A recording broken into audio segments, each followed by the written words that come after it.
Sa usaping legal natin ngayong araw, pumasa na sa ikalawang pagbasa sa Kamara ang House Bill 9349 o ang panukalang batas na naglalayo na magkaroon ng absolute divorce sa Pilipinas.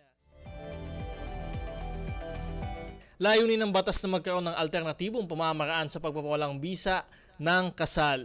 Kabilang sa mga grounds sa ilalim ng panukalang batas ay ang mga modified grounds sa legal separation at annulment sa ilalim ng Family Code, psychological incapacity, irreconcilable differences at domestic at marital abuse.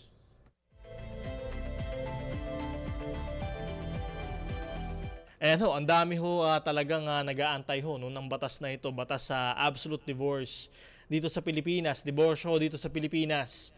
At ayun nga ho, hindi ho ito yung katulad nung diborsyo no, sa ibang bansa na kapag ayaw mo na ng iyong asawa, gusto mo na makipaghiwalay, ay agad-agad talaga naman ay pwede ka nang pumirma ho ng diborsyo at kayo pwede nang maghiwalay. Ito hong panukalang batas ho na ito ay may mga grounds pa rin ho, no? May mga grounds pa rin ho na dapat nga hong masunod para ho talaga kayo ay makapag-diborsyo dito sa Pilipinas.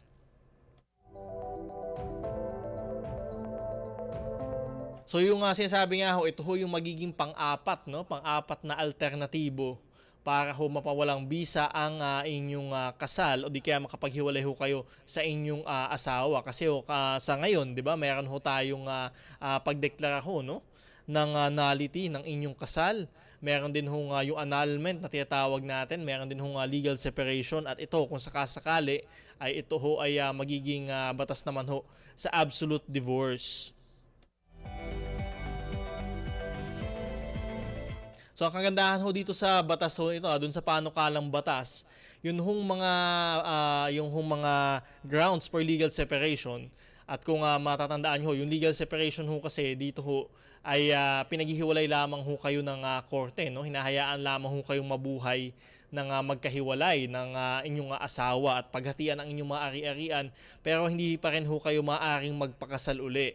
Pero dito sa batas na absolute divorce, yung mga grounds for legal separation sa ilalim ng ating family code ay modified na nga ho, no? At dinala ho ito sa panukalang batas na ito. At ayan ho, maaari na ho kayong magpakasal uli kung maaprubahan nga itong batas sa diborsyo.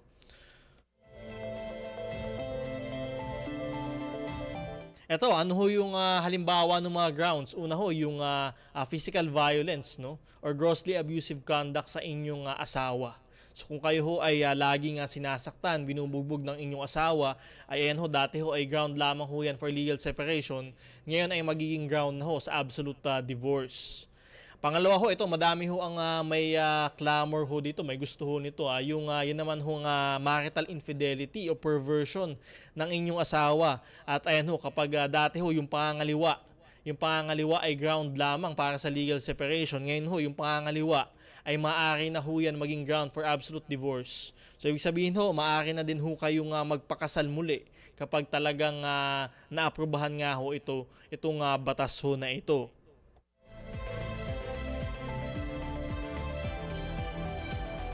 So kasama din ho dyan yung homosexuality, ayan, yung sex reassignment, ayan ho ay magiging ground na nga rin ho dito sa ating panukalang batas ho na ito. At kapag kayo ho ay de facto separated, ayan ho, ng 5 taon na ho kayong hiwalay ng iyong asawa, ayan ho, ground din ho iyan. So napakarami hong grounds para ho mapawalang bisa ang kasal dito sa panukalang batas ho na ito.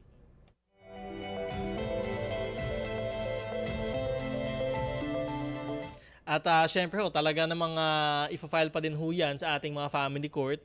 At ayan ho, titingnan pa rin natin yung proseso. No? Paano nga ba mas mapapadali ho nito? Mapapadali yung ating paghihiwalay nga ho, no? O yung pagpapawalang bisa ng kasal dito sa Pilipinas.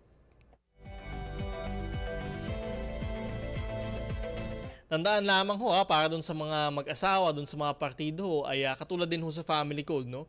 Bawal ho kayong mag-enter into a settlement or di kaya mag-collude nga ho, may collusion ho tayong tinatawag. At yun nga ho, papalabasin ninyo na mayroon talagang ground sa ilalim ng batas para mapaghiwalay kayo. Ngunit yun nga, wala naman ho talagang ground at talagang gusto nyo lang maghiwalay, gusto nyo lang magpakasal sa ibang tao, ay hindi ho yan pwede. Bawal ho ang collusion ng mga mag-asawa dito sa batas ho na ito. At in fact nga ho, no, sa panukalang batas, ay maaari ho kayong magbayad ng multa o di kaya makulong kapag ho napatunayan na mayroong collusion o sabuatan sa pagitan ng mag-asawa para ho magkaroon ng decree ng absolute divorce.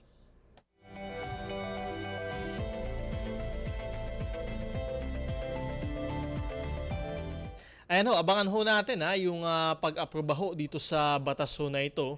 May target date nga ho sila para dun sa third reading nga ho, no, final approval sa Kamara. At yan ho natin kung ito ho ay pipirmahan ng ating Pangulong Ferdinand R. Marcos Jr. At ayun nga ho, at syempre mahaba-haba pa ho ang mangyayari ho dito syempre sa batas na ito. Pero yun nga ho, it's a welcome development na tayo ho ay magkaroon na ng finally ng batas ho sa absolute divorce dito sa Pilipinas.